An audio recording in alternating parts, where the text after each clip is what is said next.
1-800-348-1007 to call us live. March 7, that's correct. Daylight saving time ends this coming weekend. About time. Spring forward. Spring forward. You lose an hour. The clocks go ahead. And which is always fun because technology has advanced to the point where we all kind of have devices that automatically update. But you might have a decorative clock or two in your home, and there's always that weird you've forgotten to change the time on that, and there's always that weird moment where you'll be in that room of the house and you'll glance over, and it's an hour behind, but you forget. The microwave or whatever. Yeah. Microwave you're probably using pretty frequently, but, I don't know how many people. I know we have a couple of decorative clocks in our home, and so I have a decorative clock. It's not first on my mind, remember to change the analog clock. Yeah, I have a decorative clock, and I use it so infrequently that the battery died on it a long time ago, and I'm just like, I don't use it. It just looks nice. It's sure, fine. It's right every so often the time's right. That's right. Cavaliers broke the lose. They lost about 3 or 4 in a row, and they won last night against the Toronto Raptors, which was a good win, 104-96. These two teams are going back and forth for it was their a close slot. game. Cavs have been on a bit of a slide, but they beat them here at home last night. So Cavs head to Indiana tomorrow night. They'll play the Pacers at 7 o'clock. So 6:30, as custom dictates, is when the pregame coverage will get going. Jared Allen, though, got a fractured finger. Cleveland just can't get a break. He got one, though, in his finger, and they said that he'll be out indefinitely. He told them that his finger felt strange, that they immediately, the doctor came over and cushioned it in his hair so that it wouldn't be moved keep it or... safe, yeah. So, My finger hurts. Well, now your back is going to hurt. This Cavs team, a bunch of young dudes, but always somebody's hurt. Always somebody's hurt. And, you imagine if you were in a line of work where you had to devote all of your time and energy to your body, to moving around. He had a bruised quad. Didn't say anything about the finger injury. Yeah, that came out later. Yep. Yeah, he left the game early because of quad contusion. Quad contusion. Right. They're on that Cannibal Corpse tour. Head coach H.Q. Horkenforker says that he had not spoken to the training staff and didn't provide any update on Jared Allen, but that he'll be out indefinitely.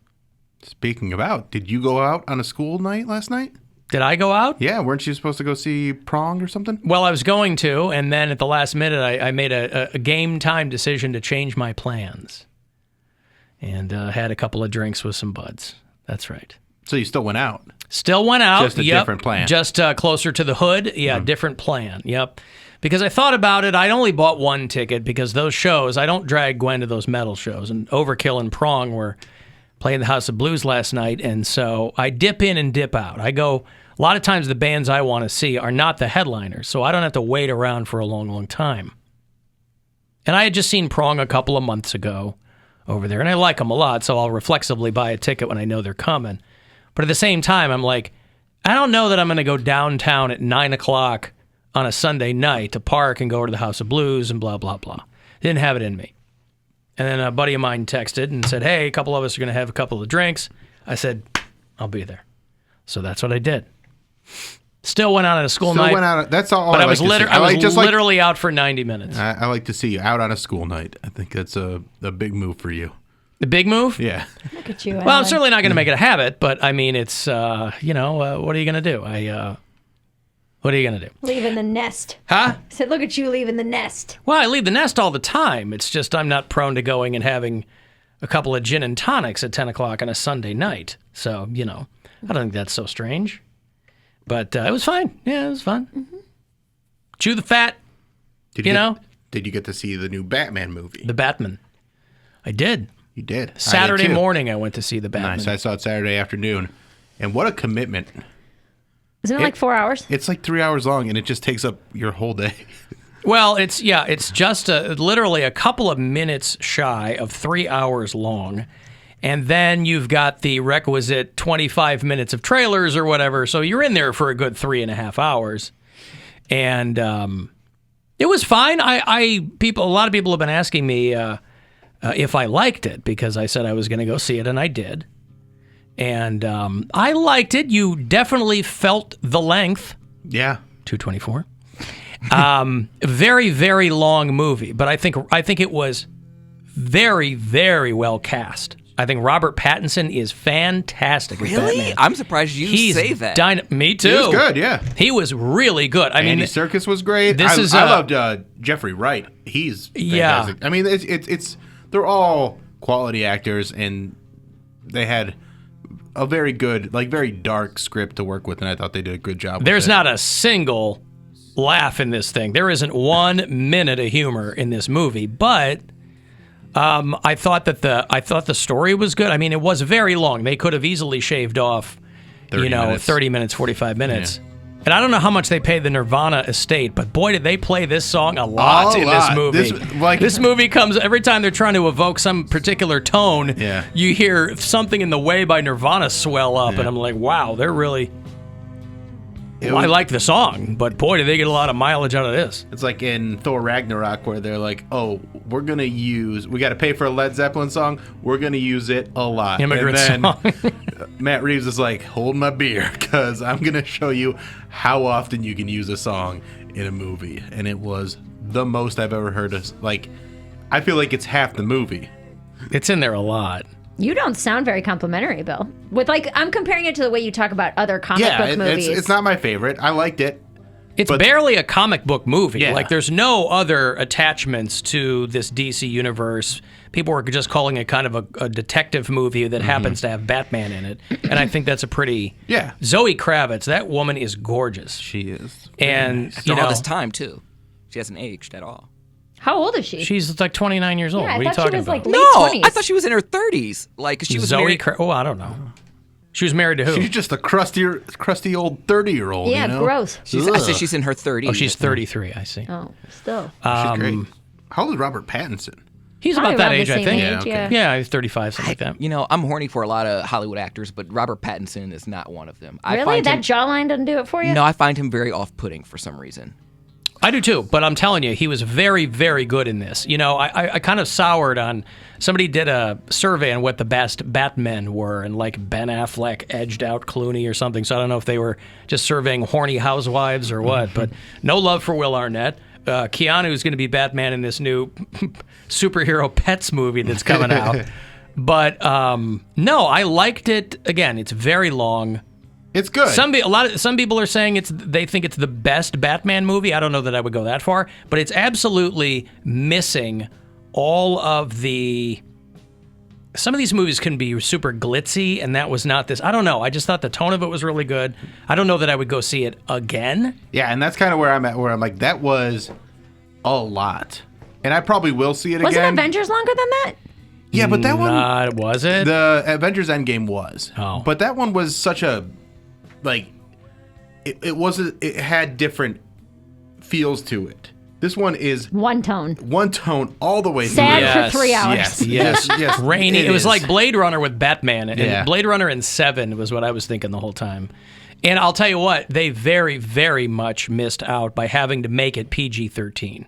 Because I thought when they started to shoot this, it was going to be an R-rated movie. I don't know if that changed along the way. I don't know if I'm misremembering it. But I thought Matt Reeves had at some point been very committed to this being an R-rated movie. And there were certain scenes you could tell they had to pull their punches either literally or figuratively because this is a PG-13 movie. That to me was the biggest issue with what the movie really could have been. It did great. It made $130 million. Yeah. So it's doing fine. The thing that I liked about it the most is the brutality of the action sequences, where there's a lot of... I mean, there's so many Batman movies now, and you see them and it's stylized or it's... really choreographed, and these ones, they are that, but the style is pain. When you see Batman hitting these people, it's not like he's doing these twirling kicks. He's just pummeling people, and you can be like, oh, I don't want to get hit by this guy. Well, that's why I thought it would have been great if it had been an R. Yeah. Because it's not like he's pulling his glove back and there's blood all over it. Or Right. anything, you know. So, but no, I was pleasantly surprised with Robert Pattinson because I've seen him in smaller movies and I think he's very good. But Michael Keaton said 100 years ago, the costume does all the work, and that seemed to be a little bit less this time around. You know. But Well, no, I think he's 'cause very good in it. In this one, he wears the costume a lot. Like you see him as Robert Pattinson, like Bruce Wayne, a few times, but he is in the costume a lot. But he has to actually deliver dialogue and be a detective while he's in the costume. Yeah, I thought it was real good. It's a very different. Just a lot of him walking around other people that are not in a costume, which is, I think, still hilarious. So the Like when theatrical they're all in a crime scene and they're like, "What's this guy doing here?" He's like, "This is Batman." Does he have the Batman voice? But no, which I liked very much too. No, because I thought it was Batman-y. Affleck, they gave him like a machine or something to talk through, and I didn't care for that. Christian Bale, I couldn't believe how little people laughed in those movies when he would growl. He went way too growly. He's got like a growl a little bit to it, but it's not over the top like Christian Bale did. No, I thought this was real good. It didn't seem like a forced growl. It just seemed like it was more whispery than anything else. Yeah. The theatrical window is only a month and a half, so if you're not going to go out and sit in a theater, it'll be on HBO Max in 6 weeks, I think, 45 days, something like that. So, no, I thought it was real good. I had to sit with it after I saw it because I walked out and I was like, well, that was something. But I had to sit with it a little bit, and it kind of grew on me as I thought about it. And Colin Farrell wasn't supposed to be as unrecognizable. He's the Penguin in this, and he's under so much makeup that you can't tell it's him. But I was He was great too. reading a thing with him, and he said that he had gained weight for a movie that he had just done, and so they made this prosthesis for him. But then he said he didn't feel good, so he lost the weight, and so they were like, "Well, we still have this stuff made," and so originally he wasn't supposed to be as Bulky. unrecognizable or what? Yeah. No, I thought everybody was real good, and I didn't even know John Turturro was going to be in it. He was awesome. yeah, It's like you said, Peter Sarsgaard has got a little cameo in there too.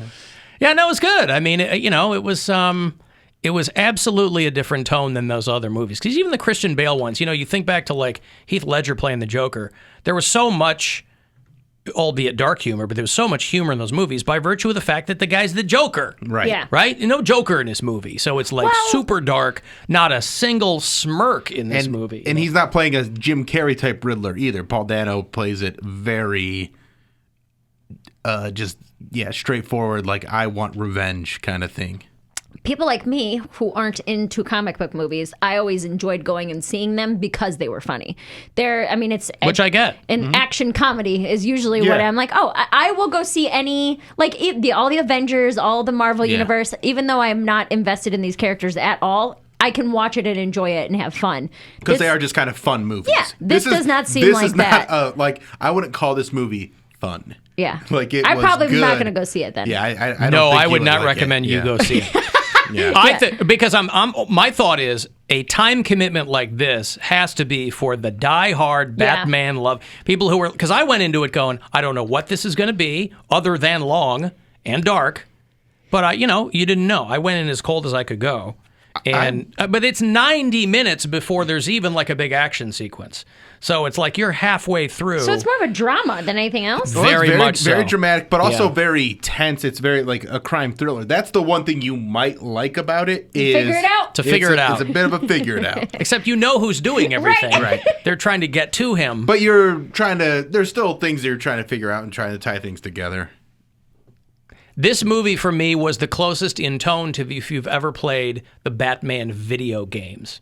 The Arkham if you ever games, played yeah. like Arkham Asylum or anything like that, where it's just dark and rainy all the time, and a couple of things are lit, and Well, it reminds me. I mean, and this is the source material they pulled from The Long Halloween and Hush, which are two of the best Batman graphic novels out there, and so that's what I was thrilled about because it is that kind of detective situation where it's not just there are the fight scenes, there is action, but it is a lot more psychological.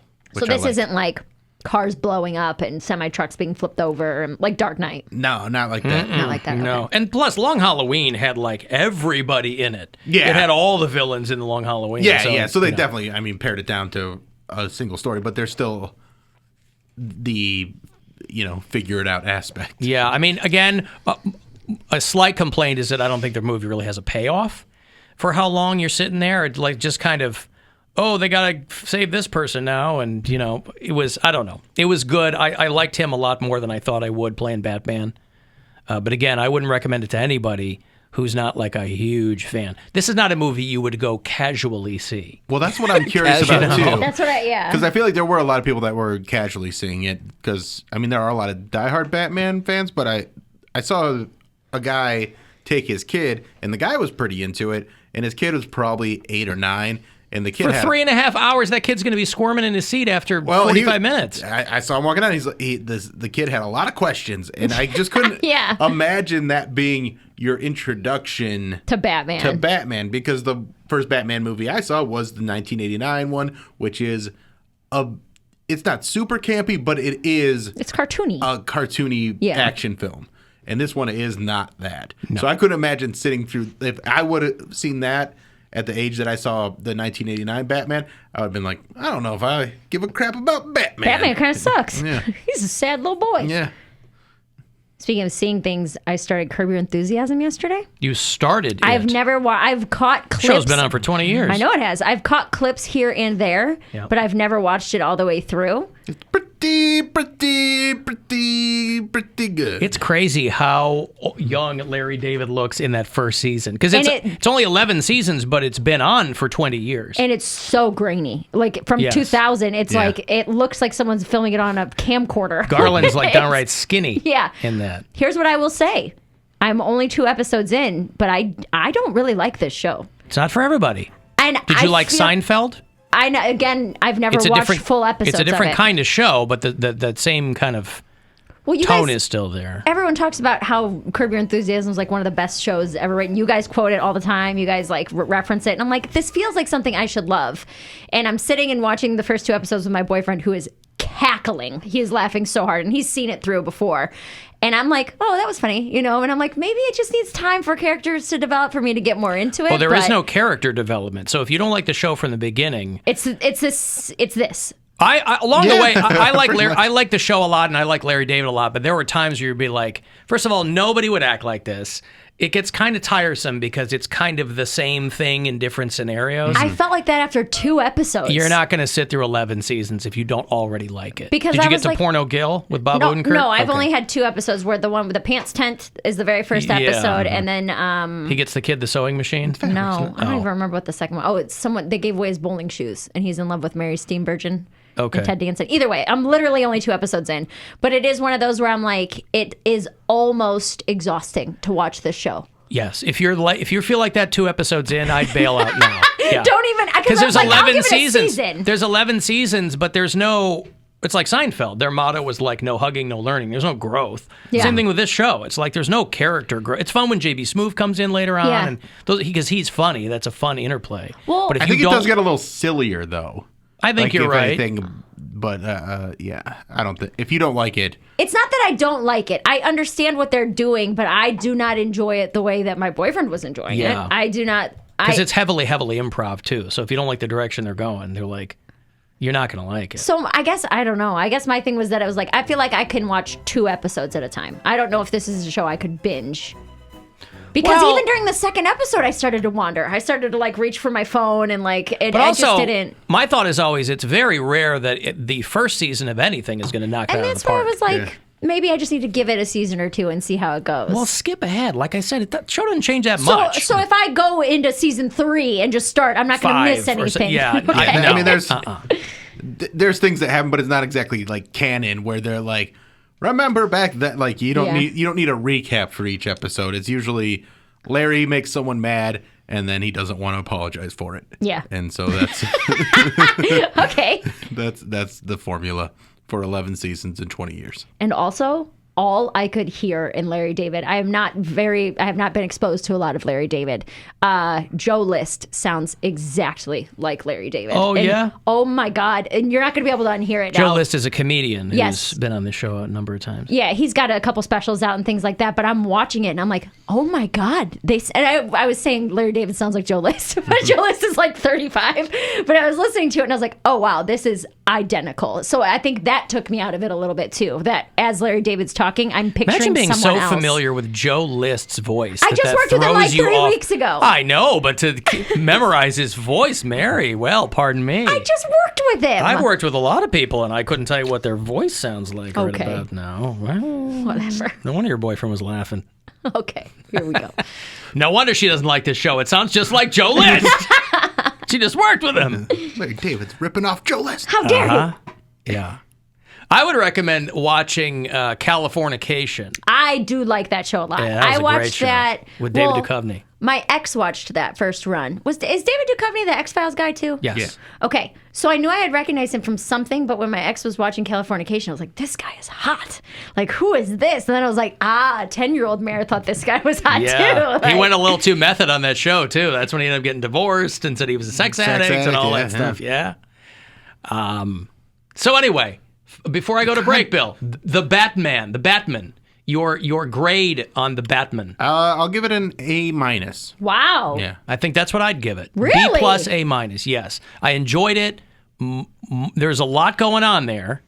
And you know how I hate super long, unnecessarily long movies. But I also, but it's still good. That's more about comedies. Yeah. Yeah. This was absolutely not a comedy. There wasn't even like a funny throwaway line in there. I thought, the Penguin's here. There'll be some bon mots or some one-liners or something. Nothing. But I enjoyed it. I got a break. If you want to text for something, 35192. If you're on hold, I'll get you on the way back. And you can go to alancoxshow.com for everything else. Whatever you're doing, wherever you are, you can always listen to the show on the iHeartRadio